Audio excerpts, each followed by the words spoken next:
Hello students and welcome to this video on Raman spectroscopy. In the previous video we discussed about Raman scattering, Rayleigh scattering, collisions के बारे में हमने discuss किया था, जहाँ पे कि हमने देखा था कि किस तरीके से इलास्टिक collisions जो हैं वो they are responsible for bringing about Rayleigh scattering, whereas in elastic collisions they bring about Raman scattering. और रमन स्कैटरिंग में हमने आगे देखा था कि किस तरीके से हमें स्टोक्स लाइंस और एंटी स्टोक्स लाइंस मिलती हैं. At the same time we also learn about the Rayleigh lines that are obtained. वहाँ हमने दो थ्योरीज़ के बारे में भी डिस्कशन किया था कि रमन स्पेक्ट्रोस्कोपी को हम एक्सप्लेन कर सकते हैं दो थ्योरीज़ की हेल्प से. पहली थ्योरी जो हमने डिस्कस की थी वो है quantum theory, that is based on the particle nature of electromagnetic radiations. और जो दूसरी थ्योरी थी वो जो हम डिस्कस कर रहे थे उसका नाम है classical theory of Raman scattering. Classical theory में ही हमने देखा था कि किस तरीके से हम मॉलिक्यूल को पोलराइज कर सकते हैं, यानी कि मॉलिक्यूल के अंदर जो है पोलराइजेबिलिटी की प्रॉपर्टी क्या होती है, किस तरीके से हम मॉलिक्यूल्स को अगर इलेक्ट्रिक फील्ड में रखते हैं तो उसके अंदर पोल्स डेवलप हो जाते हैं, यानी कि dipole moment for the time being develop हो जाता है, और इस प्रॉपर्टी को हम पोलराइजेबिलिटी कहते हैं. सो स्टार्टिंग विद पोलराइजेबिलिटी जो हमने डिस्कस किया था, इसकी अगर हम डेफिनेशन देखें तो हम क्या डिफाइन करेंगे इसको. Polarisability is the ease with which the molecule can be polarised in the presence of electric field. यानी जब भी हम किसी मॉलिक्यूल को इलेक्ट्रिक फील्ड में रखते हैं तो वो ईज जिसके साथ कि वो पोलराइज किया जा सकता है, उस प्रॉपर्टी को हम कहते हैं polarisability. And it was denoted by alpha. जो फार्मूला हमने देखा था, क्लासिकल थ्योरी हम लोग डिस्कस कर रहे थे लास्ट, क्लासिकल थ्योरी को ही हम अभी यहाँ पे आगे कंटिन्यू करेंगे. Classical theory of Raman spectroscopy, इसमें हमने देखा था कि हमारा जो फार्मूला आता था वो था mu is equal to alpha E, जहाँ पे कि म्यू होता था हमारा induced dipole moment, alpha was the polarizability, and E जो है यहाँ पे ये होता था मैग्नीट्यूड ऑफ इलेक्ट्रिक फील्ड, और we can say the strength of electric field. Right ये जो हमने डिस्कशंस किए थे ये थे यानी कि ये फॉर्मूला हम अप्लाई कर सकते हैं स्टैटिक इलेक्ट्रिक फील्ड पे. स्टैटिक इलेक्ट्रिक फील्ड का मतलब होता है कि जैसे हमने ये देखा था कि इस तरीके से हम अपनी इलेक्ट्रिक लाइंस को या इलेक्ट्रिक फील्ड को डिनोट करते थे. This was the direction. यहाँ हमारा पॉजिटिव टर्मिनल था और यहाँ हमारा नेगेटिव टर्मिनल था. और हमने देखा था कि जब भी हम ऐसी इलेक्ट्रिक फील्ड में किसी मॉलिक्यूल को अगर रखते हैं तो इसके जो इलेक्ट्रॉन्स होते हैं, शेयर्ड पेयर ऑफ इलेक्ट्रॉन्स होते हैं, ये किसकी तरफ अट्रैक्ट होते हैं, पॉजिटिव टर्मिनल की तरफ अट्रैक्ट होते हैं, अपोजिट चार्ज की तरफ अट्रैक्ट होंगे. That is why this hydrogen occupied some of the negative charge और ये हमारा पार्शियल पॉजिटिव चार्ज ले लेता था. तो इस तरीके से हमने देखा था कि यहाँ पे डाइपोल इंड्यूस हो जाता था. एंड ये जो प्रॉपर्टी है मॉलिक्यूल की to be polarised under the effect of electric field, this is known as polarisability. Right तो यहाँ पे हमने कहा कि हमारी स्टैटिक इलेक्ट्रिक फील्ड है. स्टैटिक इलेक्ट्रिक फील्ड का मतलब है जहाँ पे कि हमारे टर्मिनल्स जो हैं वो फिक्स्ड हैं. This is the positive terminal of the electric field and this is the negative terminal, and these two are fixed. That is why हम ये कहते हैं कि इलेक्ट्रॉन्स का इधर थोड़ा सा शिफ्ट हो जाता है, अट्रैक्ट होता है पॉजिटिव टर्मिनल की तरफ. But at the same time अगर हम कहते हैं कि ये जो इलेक्ट्रिक फील्ड है हमारी, ये स्टैटिक ना होके डायनेमिक है. डायनेमिक इलेक्ट्रिक फील्ड का मतलब होता है कि जो हमारी इलेक्ट्रिक फील्ड है ये ऑसिलेट कर रही है. ऑसिलेट का मतलब कि ये पॉजिटिव टर्मिनल यहाँ फिक्स नहीं है. अगर ये अभी यहाँ पे है तो फिर ये थोड़ी देर बाद इधर होगा, फिर इधर होगा, फिर इधर होगा. इस तरीके से ये फ्लक्चुएट कर रही है. The terminals are continuously in fluctuation. तो हम कहते हैं कि ये जो इलेक्ट्रिक फील्ड हमारी है, इस तरीके की electric field oscillating electric field कही जाती है. और जो ऑसिलेटिंग इलेक्ट्रिक फील्ड होती है ई, इसको हम डिनोट करते हैं E not sine 2 pi nu not t, जहाँ पे कि ई नॉट क्या है, E nought is the strength of electric field. E nought is the strength of, this is the strength of electric field. And mu nought क्या है, mu nought is the we can say this is the frequency of incident radiations. This is the frequency of incident radiations. जो incident electromagnetic radiations है हमारी, जो कि हम molecule को जिससे एक्सपोज करते हैं, उसकी फ्रीक्वेंसी है न्यू नॉट. राइट। तो हम ये भी कह सकते हैं कि इलेक्ट्रिक फील्ड की फ्रीक्वेंसी है, vibrational frequency of electric field है nu nought, we can say like this also. ठीक है, अब देखिए ये वाला जो हमारा फॉर्मूला था ये क्या हो जाएगा, mu is equal to alpha E not sine 2 pi nu not T, ये फार्मूला ये हो गया हमारा। अब जबकि हम कह रहे हैं कि हमारी इलेक्ट्रिक फील्ड ऑसिलेट कर रही है, तो डोंट यू थिंक ये जो इलेक्ट्रॉन्स हमारे थे ये इलेक्ट्रॉन्स भी ऑसिलेट करने लगेंगे। कहने का मतलब है कि अगर ये पॉजिटिव टर्मिनल कभी इधर है, कभी इधर है, कभी इधर है, कभी इधर है, तो ये इलेक्ट्रॉन्स भी तो इस तरीके से मूव करने लगेंगे, कभी इधर, कभी इधर, कभी इधर, कभी इधर। जहाँ पे भी ये पॉजिटिव टर्मिनल होगा ये इलेक्ट्रॉन्स उधर ही अट्रैक्टेड होंगे, तो they will also start oscillating, right. तो और ऐसे में क्या हो रहा है कि हमारा मॉलिक्यूल भी मोशन में है, हमारा मॉलिक्यूल भी रोटेट कर रहा है या वाइब्रेट कर रहा है, the molecule itself is in motion, right. तो जब हम ये सब कंडीशंस देखते हैं तो क्या होगा उसकी वजह से ये जो पोलराइजेबिलिटी है ये भी पीरियोडिकली चेंज होने लगेगी। ये जो पोलराइजेबिलिटी प्रॉपर्टी हम देख रहे हैं इसमें इंड्यूस हो रही है, ये भी पीरियोडिकली चेंज होने लगेगी। देखिए पोलराइजेबिलिटी को ये समझना ज़रूरी है कि पोलराइजेबिलिटी क्या है, एक एन आइसोट्रॉपिक प्रॉपर्टी है। Polarisability is an isotropic property. क्या मतलब हुआ इस स्टेटमेंट का कि जो ये पोलराइजेबिलिटी होती है ये डायरेक्शन के साथ चेंज होती है, as the direction changes the polarisability also changes. जैसा कि आपने प्रीवियस वीडियोस में भी सुना है, आप जानते भी हैं कि जो डायपोल मोमेंट होता है वो एक वेक्टर क्वांटिटी है, वो डिपेंड करता है मैग्नीट्यूड पे as well as on the direction. यानी दोनों में से अगर किसी में भी चेंज आता है तो द डायपोल मोमेंट चेंजेस। इसी तरीके से पोलराइजेबिलिटी है, polarisability depends upon the direction as well as magnitude, right. तो मैग्नीट्यूड अगर चेंज होता है तो भी पोलराइजेबिलिटी चेंज होगी, और अगर डायरेक्शन चेंज होती है तो भी पोलराइजेबिलिटी चेंज होती है। अब मैग्नीट्यूड किस तरीके से चेंज होगा, मैग्नीट्यूड का मतलब है कि अगर इस बॉन्ड की लेंथ चेंज होती है, अगर ये बॉन्ड थोड़ा लंबा हो जाता है, स्ट्रेच हो जाता है, तो क्या होगा, इलेक्ट्रॉन्स को मूव करने के लिए ज़्यादा जगह मिलेगी, they will be able to easily move towards the positive terminal, right.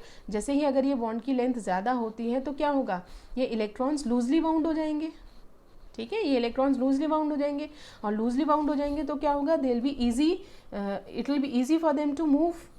तो हम कहते हैं कि जब भी ये बॉन्ड लेंथ जो है बढ़ती है तो पोलराइजेबिलिटी क्या होगी, बढ़ेगी, और अगर बॉन्ड लेंथ कम होती है तो क्या होगा, ये इलेक्ट्रॉन्स फिक्स हो जाते हैं, दो एटम्स के बीच में इलेक्ट्रॉन्स फिक्स हो जाएंगे, अब उन्हें जगह नहीं है मूवमेंट के लिए, तो पोलराइजेबिलिटी ऑल्सो डिक्रीजेस। सो अब हमें ये समझ में आ गया होगा कि पोलराइजेबिलिटी जो है वो डायरेक्शन पे भी डिपेंड करती है और वो मैग्नीट्यूड पे भी डिपेंड करती है। So coming back to the topic, अब ये जो अल्फा हम रिप्रेजेंट कर रहे हैं, पोलराइजेबिलिटी जो हम कह रहे हैं, since this is also changing periodically, in situations में पोलराइजेबिलिटी पीरियोडिकली चेंज हो रही है, तो अल्फा भी हम कैसे डिनोट करेंगे, अल्फा की जो वैल्यू है वो हो जाएगी alpha nought plus beta sine 2 pi nu we T. देखिए पोलराइजेबिलिटी को अब हम रिप्रेजेंट करेंगे इस तरीके से, जहाँ पे कि अल्फा नॉट क्या है, अल्फा नॉट हम कह सकते हैं this is the equilibrium polarisability. Equilibrium polarisability कहने का मतलब है कि इनिशियल जो पोलराइजेबिलिटी मॉलिक्यूल में थी शुरुआत के टाइम पे, ये वो है अल्फा नॉट। और बीटा क्या होता है, बीटा होता है rate of change of polarisability, rate of change of polarisability, यानी जिस रेट से पोलराइजेबिलिटी हमारी चेंज हो रही है, पीरियोडिकली चेंज हो रही है, उसको हम डिनोट कर रहे हैं बीटा से। And what is nu V, nu V का मतलब होता है vibrational frequency of molecule, this is the vibrational frequency of molecule. अब देखिए यहाँ पे जो ये न्यू वी हमने लिखा है और यहाँ पे न्यू नॉट है, these two are entirely different, ये दोनों फ्रीक्वेंसीज अलग अलग हैं। ये क्या है, ये वाइब्रेशनल फ्रीक्वेंसी है हमारे मॉलिक्यूल की, जबकि न्यू नॉट जो है ये क्या है, ये वाइब्रेशनल फ्रीक्वेंसी है हमारी इलेक्ट्रिक फील्ड की, या हम कह सकते हैं ये इंसिडेंट रेडिएशन की फ्रीक्वेंसी है nu naught. So these two are different things, right, we need not confuse among these two. अब देखिए हमारे पास इक्वेशन नंबर 1 इसको हम ले लेते हैं, ये हो गई हमारी equation number 2 and sorry this is equation number 2 and this is equation number 3। अब अगर हम इक्वेशन 2 और इक्वेशन 3 को इक्वेशन नंबर 1 में रखते हैं तो हमारी ये इक्वेशन क्या बन जाएगी, this will be mu is equal to alpha की जगह हम इसको सब्सटीट्यूट करेंगे, this will be alpha nought plus beta sine 2 pi nu we t and E की वैल्यू क्या है, ये है, तो ये हो जाएगी E not sine 2 pi nu not t, right. This is the final equation which we get after substituting. अब इसको मल्टीप्लाई कर लेते हैं इसमें, तो ये बन जाएगा, दूसरा पेज ले लेते हैं,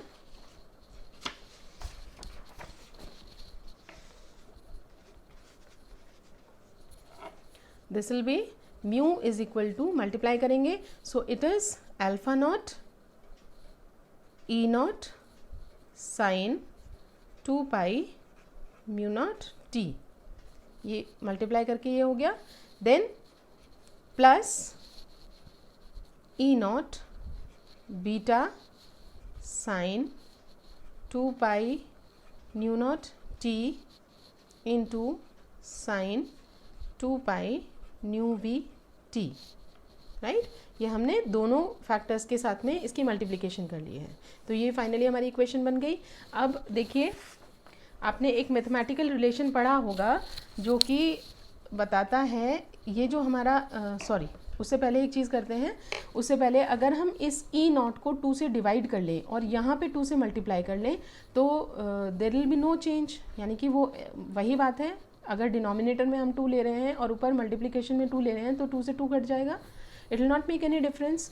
तो हम यहाँ पे क्या करते हैं, alpha not E not sine 2 pi nu not T, इसको एज इट इज़ रखा, देन ई नॉट को हमने डिवाइड कर दिया 2 से, beta 2 sine 2 pi nu not T sine 2 pi nu we T.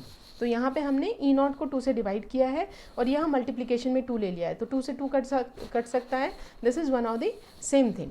अब देखिए, एक मैथमेटिकल रिलेशन आपने पढ़ा होगा जहाँ पे कि, यहीं पे लिख लेते हैं, जहाँ पे कि आपने देखा होगा 2 sine A dot sine B, 2 sine A dot sine B बराबर होता है cos A minus B minus cos A plus B के, राइट।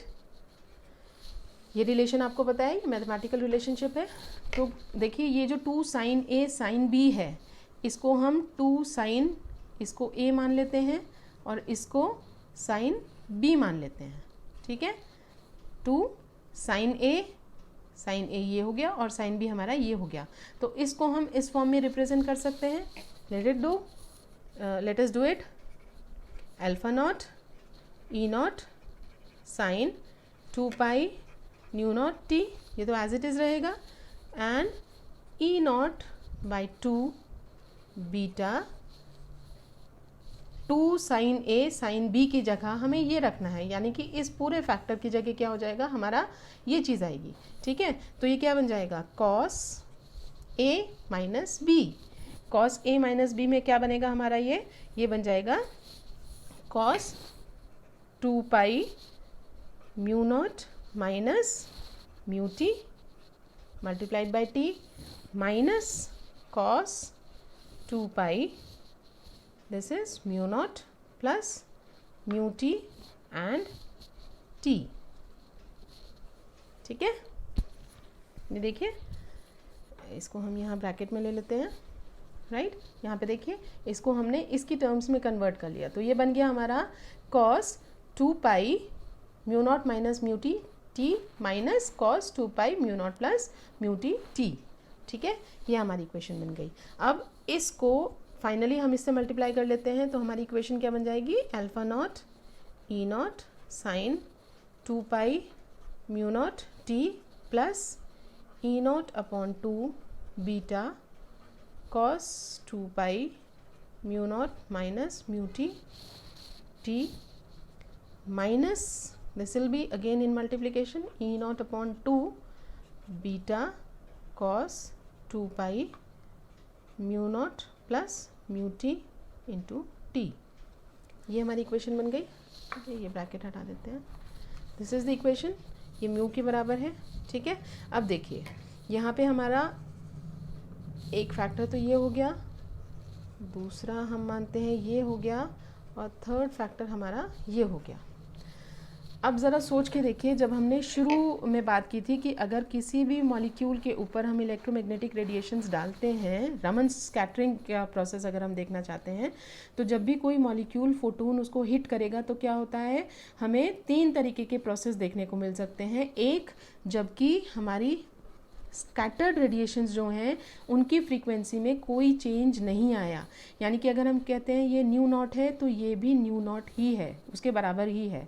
तो ये क्या होता था, ये होता था Rayleigh scattering. This process was known as Rayleigh scattering. और आप यहाँ पे देखिए, यहाँ पे सिर्फ न्यू नॉट है, यहाँ पे कहीं पे भी हमारी स्कैटर्ड रेडिएशन जो निकल रही है उसकी फ्रीक्वेंसी में चेंज नज़र नहीं आ रहा। तो ये जो है, ये फैक्टर किसको डिनोट करता है, दिस शोज़ रेले स्कैटरिंग, ठीक है। अब दूसरी चीज़ जो हमने पढ़ी थी वो क्या पढ़ी थी कि अगर कोई फोटोन इसको हिट कर रहा है और जो फ्रीक्वेंसी हमें बाहर मिल रही है, जो स्कैटर्ड फ्रीक्वेंसी मिल रही है, जो स्कैटर्ड रेडिएशंस मिल रही हैं, उसकी फ्रीक्वेंसी अगर इंसिडेंट फ्रीक्वेंसी से कम है, यहाँ पे हम मान लेते हैं ये हमारा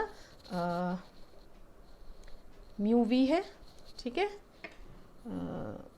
यहाँ पे मैंने थोड़ी सी गड़बड़ कर दी, ये म्यू टी नहीं है, ये म्यू वी है, this is mu V, right. तो अगर हम इसको म्यू वी मान लेते हैं तो हमारी हमने क्या सिचुएशन लिया है यहाँ पे, इस केस में हमारा म्यू नॉट जो है वो ग्रेटर है in comparison to mu V, that is greater in comparison to mu V, ठीक है। अब यहाँ पे देखिए mu naught minus mu V, यानी कि जो हमारी स्कैटर्ड रेडिएशन है वो कैसी है, वो कम है in comparison to the frequency of the incident radiation. तो ये क्या दिखा रहा है, ये दिखाता है स्टोक्स फिनोमेना, ये हमें स्टोक्स फिनोमेना दिखा रहा है। और तीसरा केस जो हमने डिस्कस किया था वो क्या था कि जो हमारी स्कैटर्ड रेडिएशंस हैं उनकी फ्रीक्वेंसी ज़्यादा है in comparison to the incident frequency. तो इस केस में क्या हो जाएगा, nu naught is less than nu V, right, this will be nu naught less than nu V. यहाँ पे देखिए, यहाँ पे हमारी क्या मिल रही है, ग्रेटर फ्रीक्वेंसी मिल रही है, राइट। तो क्या होगा, ये दिखा रहा है anti Stokes, this is anti Stokes, ठीक है। तो यहाँ पे ये जो इक्वेशन है हमारी, ये तीनों प्रोसेसेस को दिखाती है। Mu is equal to alpha not E not sine 2 pi mu not T, this is for Rayleigh scattering. ये दोनों जो हैं ये दिखाती हैं रमन स्कैटरिंग को, जिसमें कि this particular factor is for Stokes phenomena and this particular factor is for anti Stokes, ठीक है। न्यू नॉट हो गया हमारा incident radiation, nu naught minus nu V, यानी कि हमारी जो स्कैटर्ड रेडिएशन है उसकी फ्रीक्वेंसी न्यू नॉट से कम है, तो वो क्या हो जाएगी, स्टोक्स। और जो हमारी इस केस में स्कैटर्ड रेडिएशन है उसकी फ्रीक्वेंसी कैसी है, न्यू नॉट से ज़्यादा है, तो this will represent anti Stokes, ठीक है। सो this is the complete equation. अब देखिए, जब आप क्लासिकल थ्योरी लिखते हैं, अगर आपसे पूछा जाता है कि क्लासिकल थ्योरी को आप कैसे एक्सप्लेन कर सकते हैं रमन स्कैटरिंग में, तो हमारी क्लासिकल थ्योरी वहाँ से शुरू होके, पोलराइजेबिलिटी से शुरू होके यहाँ आके ख़त्म होती है। This is all we have to represent, ये सारा कुछ हमें लिखना होगा whenever we need to explain the classical theory of Raman scattering, ठीक है। Now let's start with the another topic, that is pure rotational Raman spectroscopy। देखिए, जो रमन स्कैटरिंग प्रोसेस है ये काफ़ी कुछ इंफ्रारेड रेडिएशंस, इंफ्रारेड स्पेक्ट्रोस्कोपी से मिलता जुलता है, क्योंकि रमन के केस में भी आप देखेंगे वाइब्रेशनल ट्रांजिशंस मॉलिक्यूल्स में देखने को मिलते हैं, वाइब्रेशनल चेंजेस होते हैं as well as rotational changes होते हैं, जैसा कि हमने आईआर स्पेक्ट्रोस्कोपी में पढ़ा था।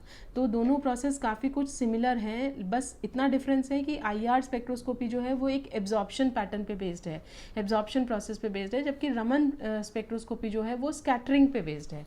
यहाँ पे हम देखते हैं कि लाइट की स्कैटरिंग होती है, ठीक है, तो अब हम एक एक करके प्योर रोटेशनल रमन स्पेक्ट्रोस्कोपी पढ़ेंगे, इसके बाद में प्योर वाइब्रेशनल रमन स्पेक्ट्रोस्कोपी भी पढ़ेंगे, and then will study about mixed, that is vibrational rotational Raman spectroscopy. तो शुरू करते हैं हम प्योर रोटेशनल रमन स्पेक्ट्रोस्कोपी से। देखिए, प्योर रोटेशनल रमन स्पेक्ट्रोस्कोपी में जो सिलेक्शन रूल होगा, we shall start with selection rule. Selection rule होगा हमारा delta J is equal to plus minus 2 and 0। ये हमारा सिलेक्शन रूल है प्योर रोटेशनल रमन स्पेक्ट्रोस्कोपी के लिए। अगर आपको याद है, हमने माइक्रोवेव स्पेक्ट्रोस्कोपी में या रोटेशनल स्पेक्ट्रोस्कोपी में पढ़ा था कि वहाँ हमारा सिलेक्शन रूल होता था delta J is equal to plus minus 1। This was the selection rule for microwave spectroscopy. लेकिन जब हम बात कर रहे हैं प्योर रोटेशनल रमन स्पेक्ट्रोस्कोपी की, तो हमारा सिलेक्शन रूल क्या हो गया है, delta J is equal to plus minus 2 and 0। ये 2 क्यों हुआ और 0 क्या है? 0 है रेले स्कैटरिंग को जब हम रिप्रेजेंट करते हैं तो डेल्टा जे जो हो जाएगा वो क्या होगा, 0 होगा। ठीक है, क्योंकि वहाँ पे हम देख रहे हैं कि इंसिडेंट फ्रीक्वेंसी और एमिटेड रेडिएशंस की जो फ्रीक्वेंसी होती है, स्कैटर्ड रेडिएशंस की जो फ्रीक्वेंसी होती है, उसमें कोई डिफरेंस नहीं होता। ठीक है, तो यहाँ पे डेल्टा जे 0 जो रिप्रेजेंट कर रहा है वो रिप्रेजेंट करता है रेले स्कैटरिंग को। अब ये प्लस माइनस 2 क्यों हुआ, 1 से ये 2 क्यों हो गया? ये भी तो रोटेशनल ही है और ये भी रोटेशनल था। तो देखिए, यहाँ पे प्रीवियस वीडियो में हमने डिस्कस भी किया था कि हाइड्रोजन जब हमारा मॉलिक्यूल हमने लिया हुआ है और ये इलेक्ट्रिक फील्ड में रखा है, तो इसकी पोलराइजेबिलिटी हमने डिस्कस की थी कि जब यहाँ पे पैरेलल उसमें है, इलेक्ट्रिक फील्ड के पैरेलल में हमारे बॉन्ड एक्सिस हैं, तो मैक्सिमम पोलराइजेबिलिटी होती है। अब अगर हम इसको रोटेट करें, दैट इज़ ये हाइड्रोजन नीचे जाएगा, ये हाइड्रोजन ऊपर जाएगा, इसको जब हम रोटेट करेंगे तो ये कैसे हो जाएगा, ये 90 डिग्री पे जब हम रोटेट करेंगे तो ये इस तरीके से जाएगा, ये से। ठीक है, ये हम डिस्कस कर चुके हैं पिछली वीडियो में। ये पॉजिटिव टर्मिनल है, ये नेगेटिव टर्मिनल है, और हमने वहाँ देखा था कि ये जो इलेक्ट्रॉन हैं, अब शेयर्ड पेयर ऑफ इलेक्ट्रॉन है, इनकी पोलराइजेबिलिटी ऑलमोस्ट 0 हो जाएगी। क्यों हो जाएगी? क्योंकि ये इलेक्ट्रॉन्स जो हैं ये बॉन्ड छोड़ के बाहर नहीं जा सकते। ये मूवमेंट अगर दिखा सकते हैं तो अलोंग दी बॉन्ड एक्सिस दिखा सकते हैं। ये इलेक्ट्रॉन्स अब ऐसे ऐसे मूव नहीं कर सकते, क्योंकि ऐसे मूव करने के लिए इसका मतलब ये है कि इनको बॉन्ड छोड़ के बाहर जाना पड़ेगा, एंड दैट इज़ इम्पॉसिबल। तो हम क्या कहते हैं कि इस केस में यहाँ पे पोलराइजेबिलिटी ना के बराबर है। ठीक है, अब जब हम फिर से इसको रोटेट करेंगे तो क्या होगा, अब हम इसको रोटेट करेंगे तो फिर से किस पोजीशन में आ जाएगा, ये ऑलमोस्ट इसी पोजीशन में आ जाएगा। सिर्फ क्या होगा, ये जो हाइड्रोजन एटम्स हैं इनकी पोजीशंस आपस में इंटरचेंज हो गई है। ये वाला हाइड्रोजन यहाँ आ गया, ये वाला हाइड्रोजन यहाँ आ गया, otherwise the position is almost same. तो फिर से देखिए, यहाँ पे पॉजिटिव टर्मिनल है, यहाँ पे नेगेटिव टर्मिनल है, फिर से वही सिचुएशन आ गई कि ये जो हमारे शेयर्ड पेयर ऑफ इलेक्ट्रॉन है ये अट्रैक्ट होगा पॉजिटिव टर्मिनल की तरफ, ये पार्शियल नेगेटिव, ये पार्शियल पॉजिटिव। ठीक है, राइट। तो यहाँ पे भी फिर से क्या हुआ, हमारी पोलराइजेबिलिटी फिर मैक्सिमम है, यानी कि हम कह सकते हैं कि यहाँ से मैक्सिमम पोलराइजेबिलिटी थी, यहाँ से घटनी शुरू हुई, यहाँ पे बिल्कुल कम हो गई, and then when we started moving it तो फिर से बढ़नी शुरू हुई और यहाँ आके फिर से मैक्सिमम हो गई। तो यहाँ से यहाँ जाने में, यानी कि पोलराइजेबिलिटी को वापस इंक्रीज करने में हमें कितने रोटेशंस देने पड़े, हमें 2 बार मॉलिक्यूल को रोटेट करना पड़ा। दैट इज़ वाई यहाँ पे डेल्टा जे जो है वो प्लस माइनस 2 है। I hope the things are clear now. यहाँ पे माइक्रोवेव या रोटेशनल स्पेक्ट्रोस्कोपी जो हमने पढ़ी थी उसमें डेल्टा जे प्लस माइनस 1 होता था, जबकि प्योर रोटेशनल रमन स्पेक्ट्रोस्कोपी में डेल्टा जे जो है वो प्लस माइनस 2 है। This is the selection rule for rotational spectroscopy. +2 कब होगा, +2 यानी कि एंटी स्टोक्स के लिए, और -2 हम लेते हैं स्टोक्स के लिए। ठीक है, प्लस वैल्यूज़ हम लेते हैं एंटी स्टोक्स के लिए, और माइनस वैल्यूज़ जो हम लेते हैं वो लेते हैं हम स्टोक्स के लिए। ये हम पहले भी डिस्कस कर चुके हैं। ठीक है, किस तरीके से हम शो करते थे अपना स्पेक्ट्रा, इस तरीके से हम स्पेक्ट्रा शो करते हैं। देखिए, यहाँ पे जो बीच में जो लाइंस होती हैं ये रेले लाइंस होती हैं, इस तरफ जो लाइंस आती हैं स्पेक्ट्रा में ये एंटी स्टोक्स होती हैं, और यहाँ पे जो लाइन आती हैं टुवर्ड्स द लेफ्ट हैंड ये कहलाती हैं Stokes lines. These are the Stokes lines. इस तरफ हम बनाते हैं एंटी स्टोक्स लाइंस, और ये जो बीच में है ये होते हैं रेले लाइंस। ठीक है, तो ये रेले लाइंस हैं, ये एंटी स्टोक्स है, ये स्टोक्स है। यहाँ के लिए हम पॉजिटिव में वैल्यूज़ लेते हैं और इधर की तरफ हम माइनस में कंसिडर करते हैं। ठीक है, this is how the spectra is drawn. So +2 जो वैल्यू है वो है एंटी स्टोक्स के लिए, और -2 हो जाएगी स्टोक्स के लिए। I hope this much is clear, right. Now rotational, pure rotational Raman spectra के लिए, स्पेक्ट्रोस्कोपी के लिए जो एनर्जी होती है, टोटल एनर्जी, उसका फॉर्मूला क्या होता है? उसका फॉर्मूला होता है nu bar is equal to B J of J plus 1। ये फॉर्मूला है हमारा, nu bar is equal to B J bracket में जे प्लस 1। और इसका डेरिवेशन अगर आपको याद है तो हम पढ़ चुके हैं माइक्रोवेव स्पेक्ट्रोस्कोपी में या रोटेशनल स्पेक्ट्रोस्कोपी में, हमने ये फॉर्मूला डिराइव किया था, जहाँ पे कि बी क्या होता था? बी हमारा बोल्ट्जमैन कांस्टेंट होता था, और बी की वैल्यू जो है, बी की वैल्यू भी हमने डिस्कस कर ली थी, so I need not discuss it again. J क्या होता था हमारा? जे होता था रोटेशनल क्वांटम नंबर। तो ये सब कुछ बिल्कुल वैसे का वैसे ही है। देखिए आपको अगर याद है तो एप्साइलन से हम वहाँ पे एनर्जी दिखाते थे, एप्साइलन की वैल्यू जो होती थी वो होती थी बी जे प्लस 1। ये हम बात कर रहे हैं रोटेशनल की, रोटेशनल स्पेक्ट्रोस्कोपी या माइक्रोवेव स्पेक्ट्रोस्कोपी, ठीक है। और यहाँ पे भी हमारा फार्मूला बिल्कुल सेम है, राइट। तो यहाँ पे जो ट्रांजिशन होंगे, अब जैसे ये हमारा है एनर्जी, अगर हम देखना चाहते हैं कि डिफरेंस कितना है एनर्जी लेवल्स में, दो एनर्जी लेवल्स में डिफरेंस कितना है, यानी कि अगर हम ट्रांजिशन करते हैं जे इज इक्वल टू 0 से जे इज इक्वल टू 2 पे, एक ट्रांजिशन हमारा ऐसा ही होगा, ±2 है तो 0 से हम 2 पे ही जाएंगे। अगर हम इस तरीके का ट्रांजिशन करते हैं तो डिफरेंस क्या होगा एनर्जी लेवल में, अगर हम कैलकुलेट करना चाहते हैं तो हम किससे करेंगे? डेल्टा न्यू बार। डेल्टा न्यू बार की वैल्यू क्या हो जाएगी? अब हमें 0 से 2 पे जाना है, ठीक है। तो यहाँ ये क्या हो जाएगा 0 के लिए, यानी कि this we can represent as delta nu J plus 2 minus nu J, इस तरीके से हम इसको रिप्रेजेंट कर सकते हैं, ठीक है। जैसे J0 ले लेते हैं इसको, तो ये हो जाएगा, ये जो हमारी वैल्यू है ये इसके लिए है, तो ये हो जाएगा बी जे प्लस 1, ये तो एज इट इज़ रहेगा, माइनस ये है जे प्लस 2, तो ये क्या हो जाएगा? ये हो जाएगा बी, जे की जगह हम क्या रखेंगे? जे प्लस 2, और ब्रैकेट में क्या आ जाएगा? ब्रैकेट में है जे प्लस 1, तो अब क्या हो जाएगा? जे प्लस 1 प्लस 2, जे प्लस 1 प्लस 2, ये ऐसे हो जाएगा। तो इसको अगर हम सॉल्व करते हैं तो हमारा क्या आएगा? ये इसको जब आप सॉल्व करेंगे ये आ जाएगा हमारा B 4j plus 6, delta nu bar this will be B 4j plus 6। इसको पूरी तरीके से हम सॉल्व कर लेंगे जी, ये ब्रैकेट्स खोल लेंगे एंड एवरीथिंग, मल्टीप्लिकेशन वगैरह करने के बाद में हमारी जो फाइनल वैल्यू आएगी वो आ जाएगी बी 4j प्लस 6। या फिर इसको हम इस तरीके से भी लिख सकते हैं, 2 यहाँ पे कॉमन ले सकते हैं, ये आ गया 2b, 2 बाहर ले लिया तो अंदर क्या बचेगा? 2j plus 3। So this is the difference in the energy level, delta nu bar is equal to 2b 2j plus 3। इससे हम इसका एनर्जी लेवल का डिफरेंस कैलकुलेट कर सकते हैं, ठीक है।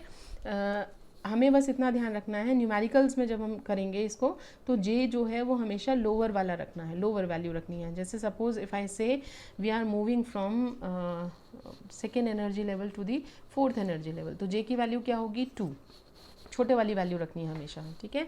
इसमें हमें ये ध्यान रखना है, J has to be the lower value. अब जो हमारी ये तो हो गई हमारी जब हम +2 पे मूव कर रहे हैं। अगर हम -2 पे मूव कर रहे हैं यानी कि हायर से लोअर पे जा रहे हैं तो क्या होगा? हमें सिर्फ यहाँ पे माइनस का साइन लगाना है, नथिंग एल्स। ये हो जाएगा -2b 2j plus 3, delta nu बार ये हो जाएगा -2 के लिए। अगर हम -2 पे आ रहे हैं तो ये वैल्यू इस तरीके से हो जाएगी, ठीक है। I hope this much is clear. अब देखिए नेक्स्ट,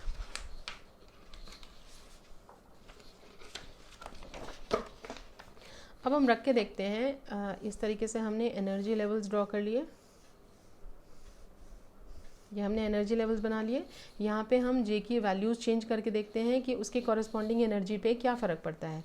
जे अगर हमारा 0 है, जे अगर 1 है, जे अगर 2 है, 3 है, 4 है, तो हमारी एनर्जी की वैल्यू क्या आएगी वो हम यहाँ पे देखते हैं।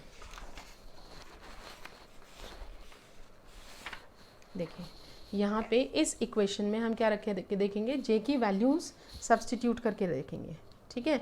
तो अब देखिए अगर हमारा जे जो है वो कितना है, जे अगर हमारा 0 है तो क्या हो जाएगा डेल्टा न्यू, डेल्टा न्यू की वैल्यू हो जाएगी, जे हमने 0 रखा है, ठीक है, 4 0 0, यानी कि ये हो जाएगी 6b। अगर जे 0 है तो एनर्जी की वैल्यू कितनी हो जाएगी, 6b।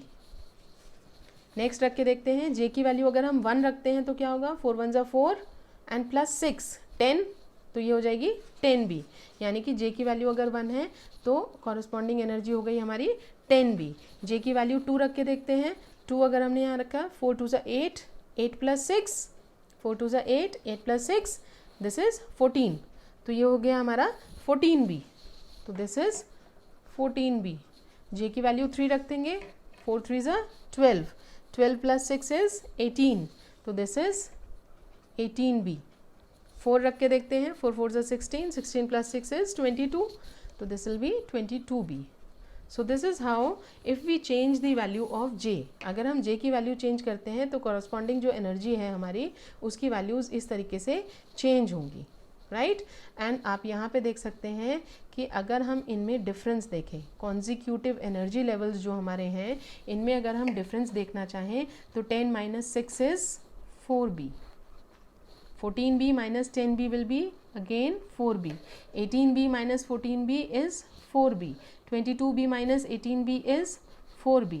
So now you see these are all same energy difference है, तो कॉन्जिक्यूटिव एनर्जी लेवल्स में बिल्कुल बराबर का डिफरेंस है। जो स्पेसिंग्स होंगी, ये जो स्पेसिंग्स होंगी ये बिल्कुल बराबर की होंगी, ठीक है।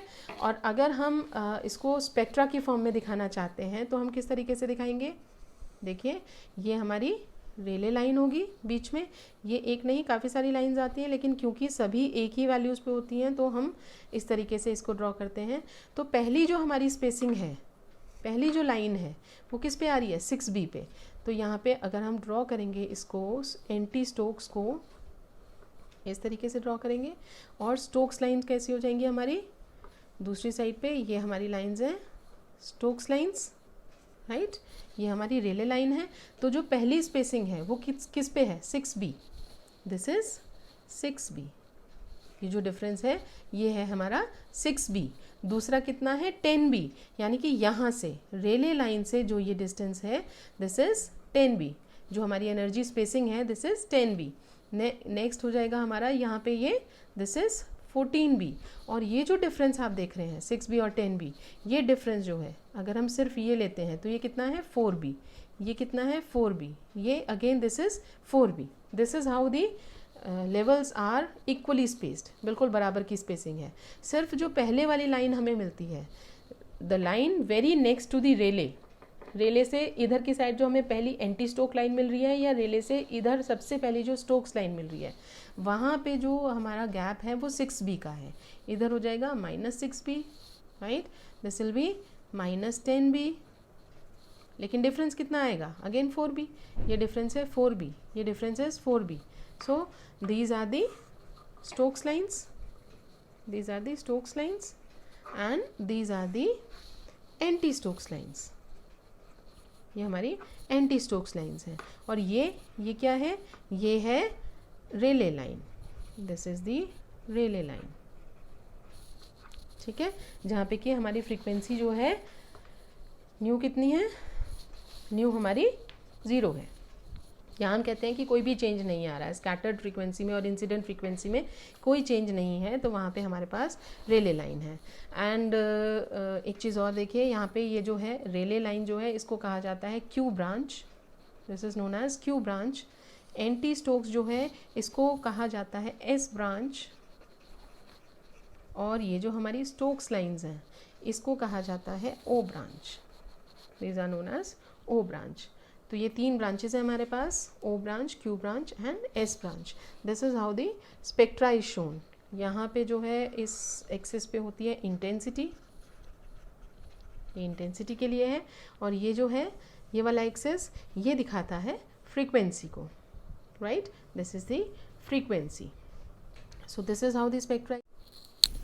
देखिए यहाँ पे एक चीज़ और डिस्कस हम लोग करना चाहेंगे कि ये हमने पढ़ा है प्योर रोटेशनल रामन स्पेक्ट्रोस्कोपी के लिए। अगर हम देखें जो हमने माइक्रोवेव में पढ़ा था, माइक्रोवेव या रोटेशनल स्पेक्ट्रोस्कोपी में जब आपने पढ़ा था, तो जो हमारे एनर्जी लेवल्स आते थे वो किस तरीके से आते थे, यहाँ पे देखिए फिर से हम एनर्जी लेवल्स अपने बना लेते हैं एक बार।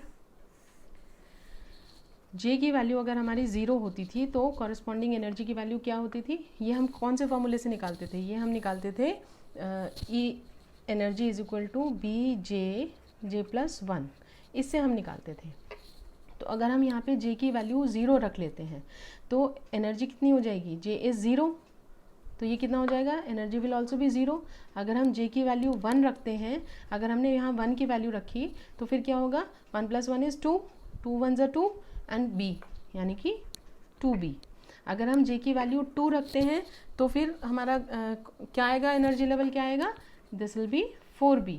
अगर हम इसकी वैल्यू 3 रखते हैं तो फिर क्या आएगा, दिस विल बी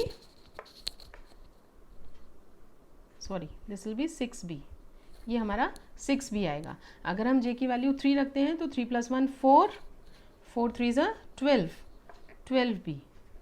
ठीक है, इस तरीके से अगर हम देखेंगे कि हमने 4 वैल्यू रखी तो 4 + 1 इज़ 5, 5 4 ज़ा 20, दिस विल बी 20b।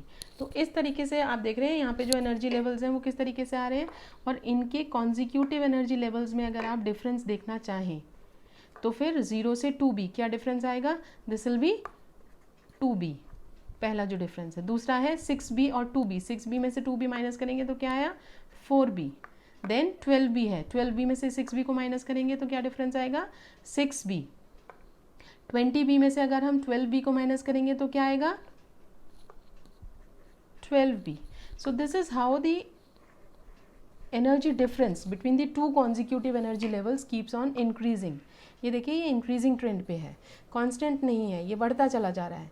जबकि आप यहाँ पे देख रहे हैं कि कैसा है हमारा, ये फिक्स्ड है, राइट। तो यहाँ पे जो एनर्जी लेवल्स आएंगे ये कैसे आएंगे, बिल्कुल इक्वली स्पेस्ड आएंगे, इनमें आपस में जो गैप होगा वो बिल्कुल बराबर का गैप होगा।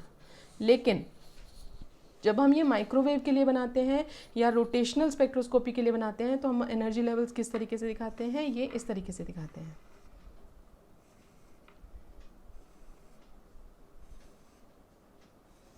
आप देख रहे हैं यहाँ पे आपस में गैप बढ़ता चला जा रहा है, क्यों, क्योंकि कॉन्जिक्यूटिव एनर्जी लेवल्स में हमारा जो गैप है रोटेशनल के केस में या माइक्रोवेव के केस में ये इंक्रीजिंग ट्रेंड पे रहता है, ये बढ़ता चला जाता है। This is how we can show, right. So अब हम देखेंगे कि किस तरीके से हम अपने मॉलिक्यूल्स को शो कर सकते हैं कि वो रोटेशनल रमन एक्टिव होंगे या नहीं होंगे। देखिए किसी भी मॉलिक्यूल को रोटेशनल रमन एक्टिव होने के लिए क्राइटेरिया वही है कि उसके मोशन के दौरान, उसके जो भी मोशन वो शो कर रहा है, जैसे अभी हम रोटेशनल पढ़ रहे हैं तो रोटेशन के दौरान उसमें पोलराइजेबिलिटी में चेंज आना चाहिए। This is the criteria, right. I am repeating, किसी भी मॉलिक्यूल को जो कि रोटेशन कर रहा है to be Raman active, it should show a change in polarisability during its rotation. तो अब हम देखेंगे कि किस तरीके से हम मॉलिक्यूल्स को शो कर सकते हैं ये रोटेशनली रमन एक्टिव हैं या नहीं है। सबसे पहले हम शुरू करते हैं अपने लीनियर मॉलिक्यूल्स के साथ में।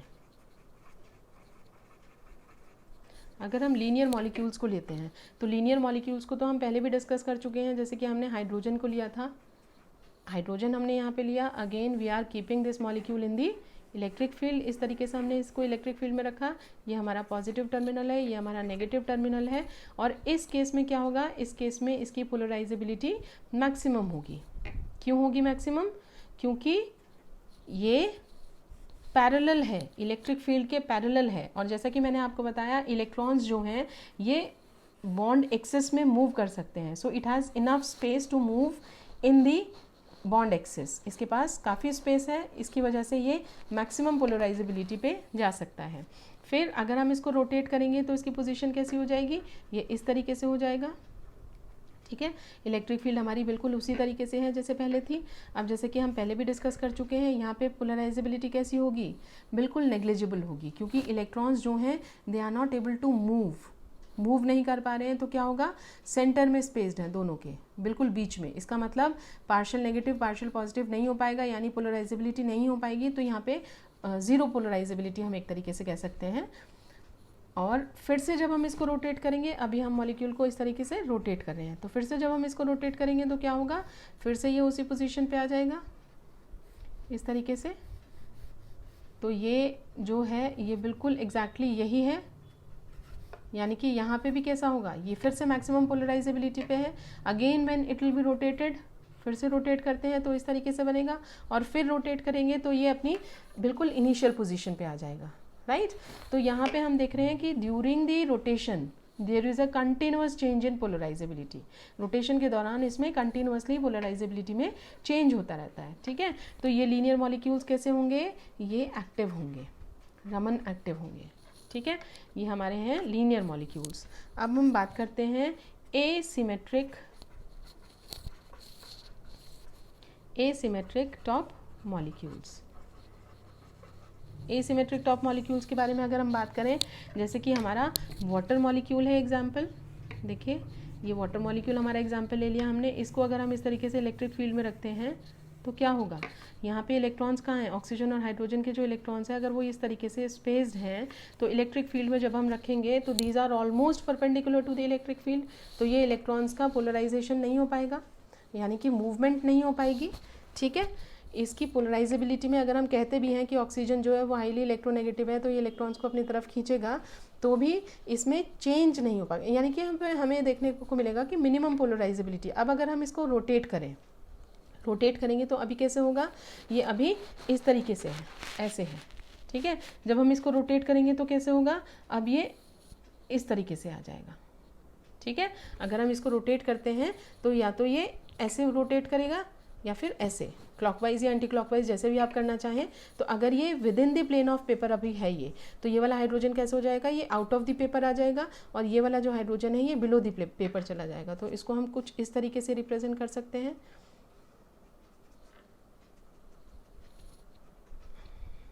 ये है टूवर्ड्स द व्यूअर, बाहर, और ये वाला जो हाइड्रोजन है ये अवे फ्रॉम दी व्यूअर, यानी कि below the plane of paper है, ठीक है। तो अभी भी आप देख रहे हैं ये अभी भी किस पोजीशन में है, सेम, ऑलमोस्ट सेम कंडीशन है इसकी।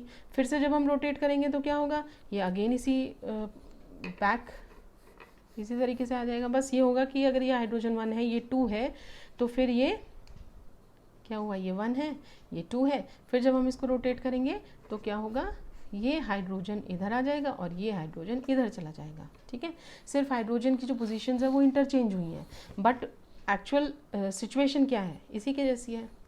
तो हम देख रहे हैं कि ड्यूरिंग द रोटेशन जो है पोलराइजेबिलिटी में कोई चेंज नज़र नहीं आ रहा। जो भी पोलराइजेबिलिटी इस मॉलिक्यूल की रही होगी, एग्जैक्टली वही पोलराइजेबिलिटी हमें इसकी मिल रही है, इसकी भी वही है, और आगे जब हम रोटेशंस करते रहेंगे तो इसी तरीके से ये पोलराइजेबिलिटी सेम रहेगी। There is no change in the polarisability. तो मॉलिक्यूल्स कैसे होंगे, ये होंगे हमारे inactive molecules, these will be inactive molecules. Asymmetric molecules जो होंगे हमारे कैसे होंगे, ये होंगे हमारे इनएक्टिव मॉलिक्यूल्स, ठीक है। अब देखिए अगर हम बात करते हैं स्फेरिकल टॉप मॉलिक्यूल्स की, spherical top molecules, spherical top molecules अगर आपको याद है तो हमने डिस्कस किया था ये रोटेशनल स्पेक्ट्रोस्कोपी में, कि ये जो मॉलिक्यूल्स होते हैं परफेक्ट टेट्राहेड्रल या परफेक्ट ऑक्टाहेड्रल जिनकी शेप होती है, वो मॉलिक्यूल्स इस कैटेगरी में आते हैं, स्फेरिकल टॉप मॉलिक्यूल्स की कैटेगरी में। तो हम एग्जांपल ले लेते हैं अपने मीथेन का। ये देखिए इस तरीके से है, ठीक है। ये हमारी इलेक्ट्रिक फील्ड हो गई, this is positive terminal and this is negative terminal. अब ये देखिए अगर हम इसको इस एक्सिस पे रोटेट कराते हैं, मॉलिक्यूल को इस एक्सिस पे हम इसको रोटेट कराते हैं, तो क्या होगा, ये जो तीनों हाइड्रोजन एटम्स हैं ये अपनी पोजीशन बदलते रहेंगे, ठीक है। ये सिर्फ अपना क्या करेंगे, एक्सचेंज होता रहेगा इनका आपस में, इस तरीके से ये रोटेट होता रहेगा। लेकिन हम देखेंगे कि जो पोलराइजेबिलिटी है उसमें कोई चेंज नहीं आएगा, ना तो डायरेक्शन में चेंज आ रहा है, ना तो मैग्नीट्यूड में चेंज आ रहा है। बिल्कुल सिमिलर केस है इसके जैसा, ना कहीं भी चेंज नहीं आ रहा पोलराइजेबिलिटी में। तो during the rotation we observe there is no change in the polarisability, इसलिए ये मॉलिक्यूल्स भी कैसे होंगे, इनएक्टिव मॉलिक्यूल्स होंगे। तो हम देख रहे हैं लीनियर मॉलिक्यूल्स कैसे हैं, एक्टिव मॉलिक्यूल्स हैं, एसिमेट्रिक कैसे हैं, इनएक्टिव हैं, स्फेरिकल मॉलिक्यूल्स कैसे हैं, इनएक्टिव मॉलिक्यूल्स हैं।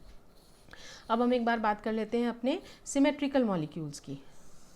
जो हमारे सिमेट्रिक मॉलिक्यूल्स होते हैं वो कैसे होते हैं, सिमेट्रिक मॉलिक्यूल्स होते हैं वो मॉलिक्यूल्स जिनमें कि सेंटर ऑफ सिमेट्री देखने को मिलती है। सेंटर ऑफ सिमेट्री जैसे कि CO2 को हम ले लेते हैं,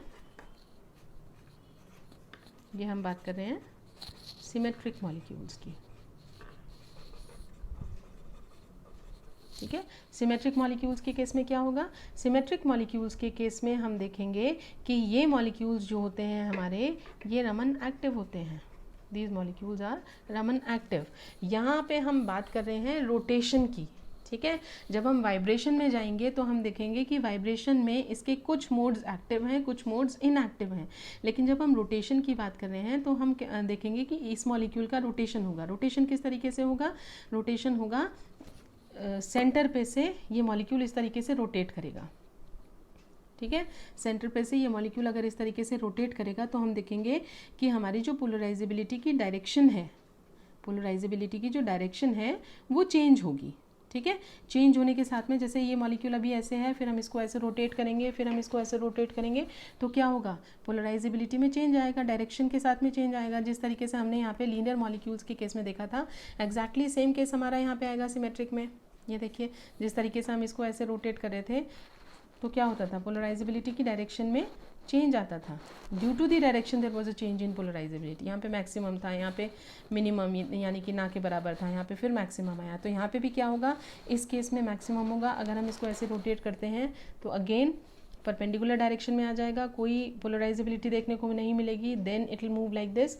तो इसमें कंटिन्यूसली चेंज ऑब्जर्व किया जाएगा, that is why these molecules will be Raman active molecules, ठीक है। तो ये हमने कुछ केसेस डिस्कस किए अपने रोटेशनल रमन स्पेक्ट्रोस्कोपी के। This is how we can show, shapes के हिसाब से हम देख सकते हैं मॉलिक्यूल्स एक्टिव होंगे या इनएक्टिव होंगे, right. So this was all for pure rotational Raman spectroscopy. Next video में हम डिस्कस करेंगे प्योर वाइब्रेशनल रमन स्पेक्ट्रोस्कोपी, और साथ ही हम डिस्कस करेंगे vibrational rotational Raman spectroscopy. This is all for this video. If you have any queries या कोई भी चीज़ आपको समझ में नहीं आई हो तो you can very well write to me in the comment box. I will try to solve all the queries. Thank you.